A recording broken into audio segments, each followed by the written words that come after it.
Russia's objectives have not changed. Moldova is safe today thanks to the resilience of the Ukrainian people. For years, Putin fed his proxies to strengthen his hand in Europe, to rot the continent from within. Hungary, Slovakia, and Transnistria. All were strategic cards in the Kremlin's hand, Trojan horses planted in the heart of Europe. But starting in February 2022, these strongholds began to fall one by one like dominoes. Viktor Orban shook hands with Trump despite Putin and achieved a new synchronization with the European Union. The dissenting voices in Slovakia were silenced, and the Kremlin's influence evaporated in these regions. Now, the last stronghold on that grand strategic map, the last Russian garrison in the heart of Europe, is falling in a terrifying silence. As the last breach in Europe is sealed, Putin's 1,500-strong ghost army, hidden under the name Peace Force, is trapped along with all its military presence and decades of influence. And it is being subjected to the quietest but most deadly siege in history. This operation is not a routine border security enhancement or a simple customs procedure change. It is a comprehensive isolation move aimed at suffocating the target, defined in military literature as a full-field press. At midnight on January 1st, 2026, the Kiev and Chisinau administrations pressed the button with unprecedented coordination and turned Transnistria into a veritable box without doors. Ukraine completely sealed its 450-kilometer border with Transnistria with barriers described as impassable, thermal cameras, and mobilized border troops. Simultaneously, Moldova locked the region's western gates and placed the crossing points on the Dniester River under strict state control. Everything entering is now subject to Ukraine and Moldova's approval.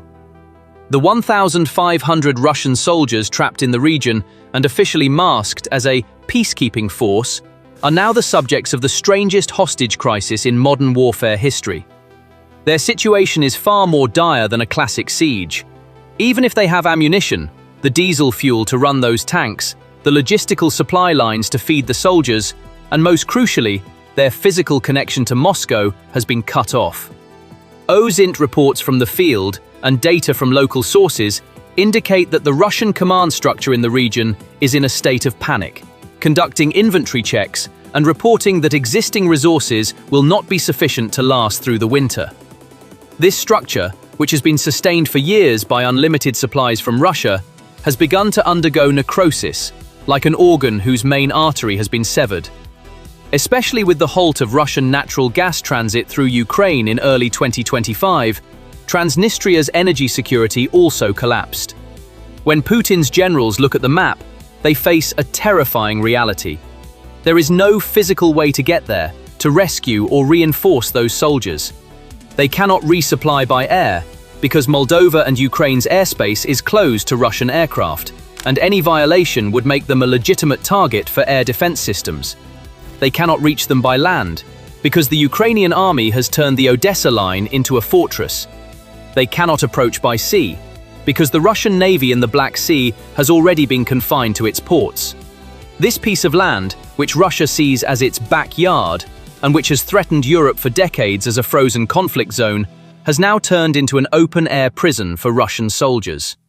All grey trade routes, smuggling routes, and unofficial supply lines have been wiped out.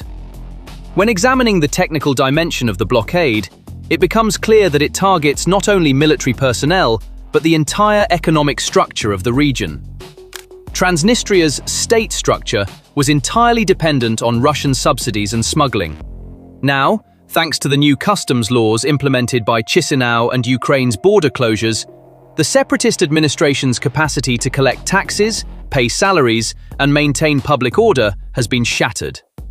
Oligarchs and local barons known for their proximity to Russia are seeking escape routes, while intelligence data indicating increased discipline problems within the military garrison has begun to leak.